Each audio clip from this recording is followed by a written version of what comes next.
early access. While I generally like the idea behind it and how smaller studios with not enough funding to go through a whole project have a chance to release something and then fund the rest of the development, well, it's not always how it goes with early access. Some games get abandoned by the devs, some just don't succeed, the others are just a steaming pile of disappointment. So here are 7 examples of those disappointing EAs, each one with a bit of a different story, and the last one is a bit personal that I'm pretty sure not everyone will agree with. Let's go.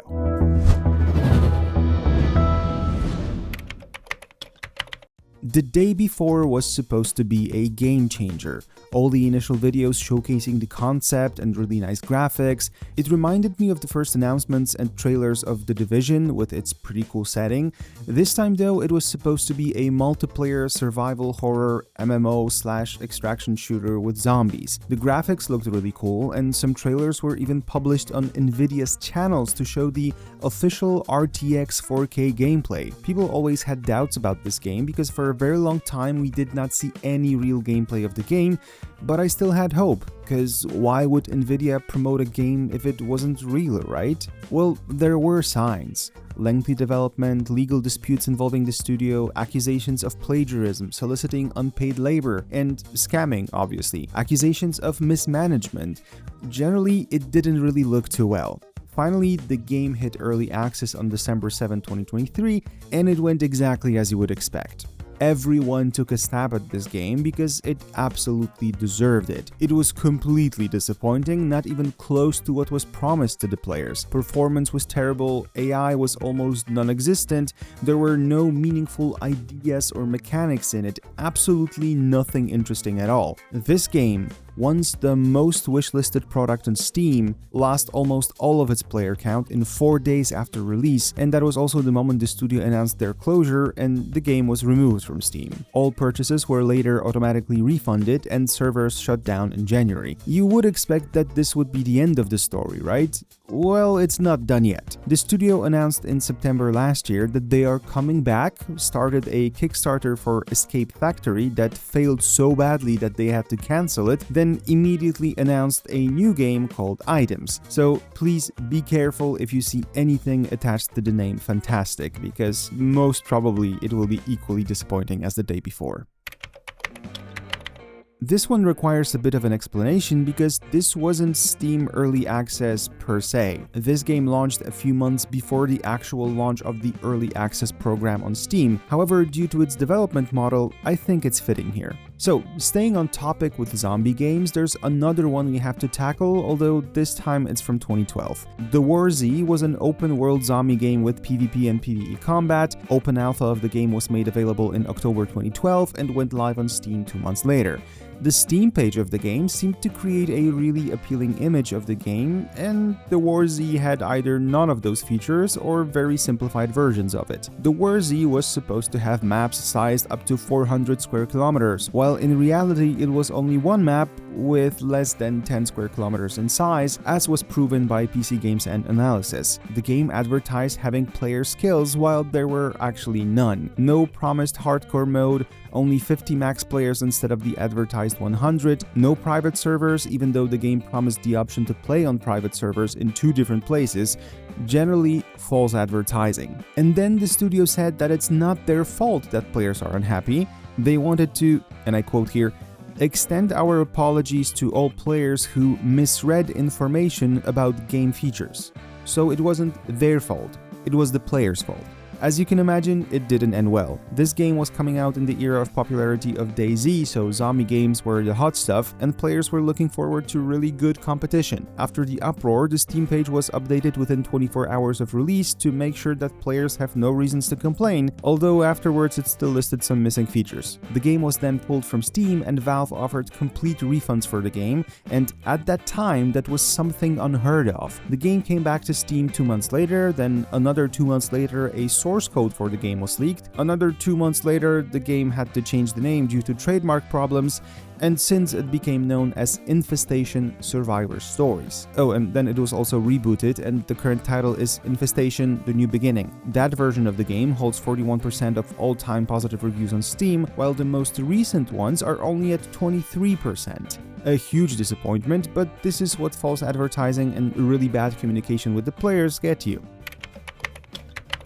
All these early access disappointments start with a simple thing: promises. Promises made to the players by the developers that then have no foundation in the actual product whatsoever. And the same thing happened with Earth Year 2066, a game by Killing Day Studio. It was supposed to be a first-person open-world game inspired by Half-Life and Fallout, and that already sets the bar really high. But that inspiration was really nowhere to be found. The game looked like shit, and it can be easily referred to as an asset flip. That's what you would call simply buying cheap commercial assets for your game and piecing it together just to make a quick buck on a low-quality product. Now, listen to what the Steam page originally said. It's a first-person sci-fi apocalyptic open-world game where your main aim is to survive. Set in a post-apocalyptic future, you take on the role of a survivor of a nuclear war between the USA and China. You became a mutant because of radiation. You need to get to the safe place called God's House to survive. Dangerous journey is waiting for you. Okay, cool, a mutant, but then why did we play as a droid then? The game also advertised early survival mode, which was basically being able to shoot enemies and trying not to get shot, so wow. The game also used a stolen photograph as its cover art. Add to that the fact that the developer removed all kinds of criticism about the game from the forums and had his friends post positive feedback to take over the conversation. Steam had enough, and they said that all of those who purchased the game will be able to get a refund, because while it's the developers who make their own decisions about promotion, features, pricing, and publication, Steam still requires honesty in marketing the games. Big W for Valve back in 2013. Now, the story of Goddess is a story that today is almost considered a meme. It's a game done, or rather promised to be done, by Peter Molyneux, the creator of games like Populous, Dungeon Keeper, Black and White, and Fable, all really great games. The problem is, in time, Peter Molyneux started to promise a lot of things and create exciting visions about his games, which never became true. He's out there contending with Todd Howard for Sweet Little Lies medal, but I think he actually won this battle. All of this just works. You will be the God of all people. Goddess was supposed to be a spiritual successor to Populous, in which you're basically a god in a land helping people to thrive. The gameplay idea was simple. You started with saving a man and a woman, and once they settled down in the promised land, you keep helping the village to grow and improve its population through the ages. Goddess was funded through Kickstarter, and the game was released in early access in September 2013. There was a game there, sure, but one big thing was missing in it that requires a little bit of backstory. The previous game by Molyneux and his Studio 22 called Curiosity: What's Inside the Cube was about destroying cubes collaboratively with other players, and the one person who got to the center of it was supposed to become the god ruling over the other players in the world of Goddess, the studio's next game. The winner would decide on the rules that the game is played by and also receive 1% of revenue by the game. It sounds exciting, but it never happened. The winner was even invited to the studio to see the game early, but his influence over the game did not happen, and neither did the revenue.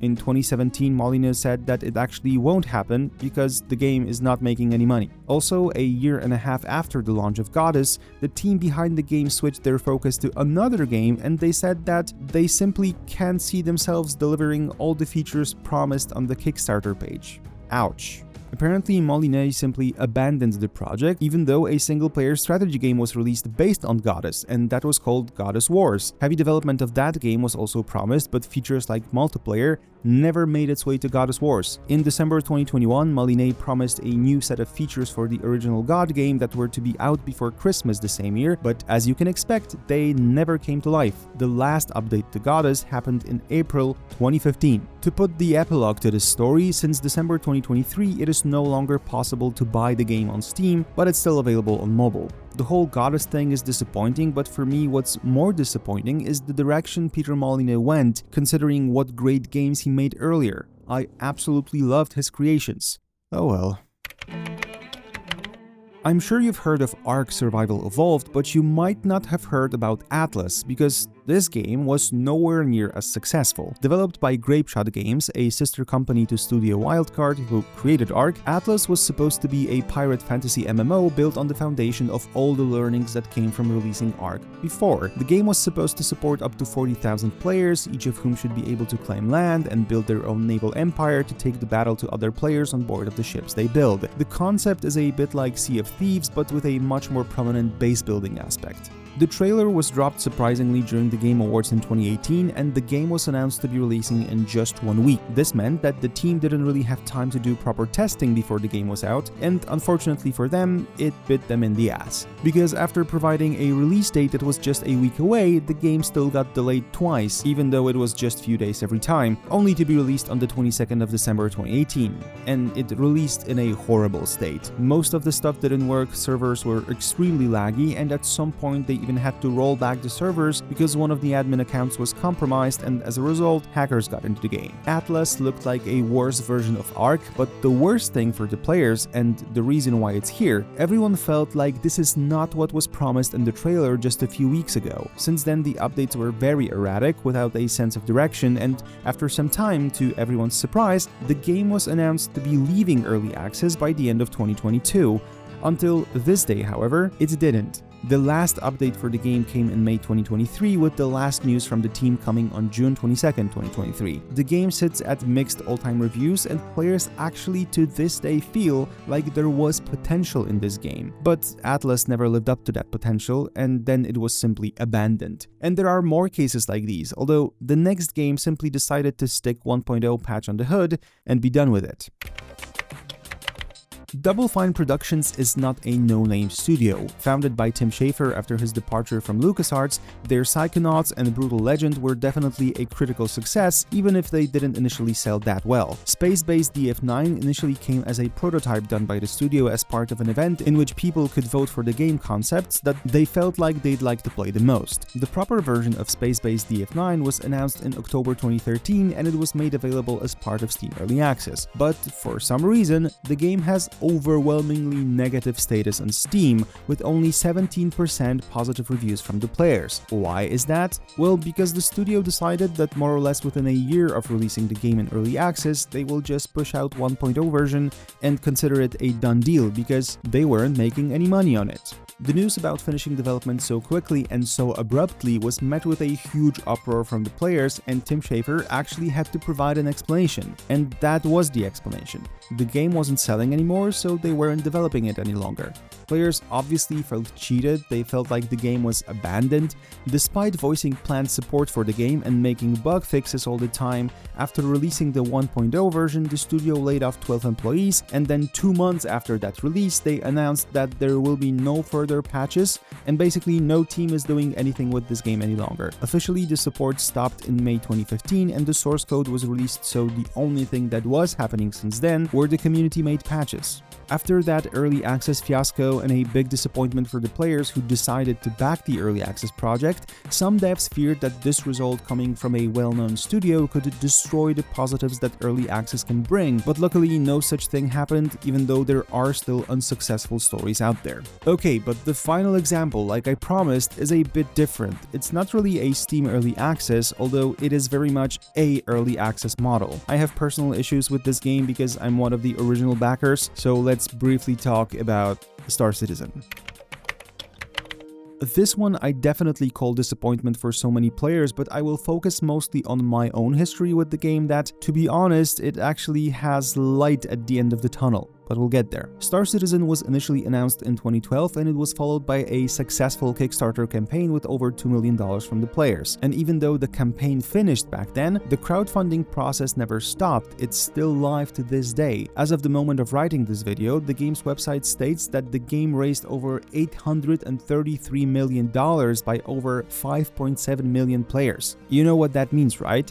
That a Star Citizen player, on average, spent over $145 on this game. And here we are, not happy about the $70 price tag. Okay, back to the whole thing. I backed the project myself in April 2014 because I really hoped that the vision sold to me by Chris Roberts will come true. At that time, the only thing available for the players was the hangar module, which meant you could log into a hangar and look at the ship that you bought, and there was also the upcoming Arena Commander module, which allowed you to fly around in a sim and get the hang of flight mechanics. When I logged into the hangar module for the first time, it almost blew my laptop because of how straining it was on the hardware. The performance of the game is still an issue today, but to be fair, it is much better than it used to be. And my actual first experience with Star Citizen was getting into a bed on my ship and not being able to exit it. Magnificent proof of what $70 gets you, right? I gave this game a try every now and then, but around 2016, I gave up on it. For years, I no longer believed that there's even a remote truth in what was being announced by Chris Roberts. The launch of the game kept being delayed since 2014. 2014. The game went into its official early access in 2017, so it's been sitting there for almost 8 years now. Squadron 32, which is a story-based single player, was also set to release in 2014, but now it's aiming for 2026 release. Delays, all the while still making money from crowdfunding. There is always some kind of controversy surrounding the game, and they never stop because it's an unheard of a case.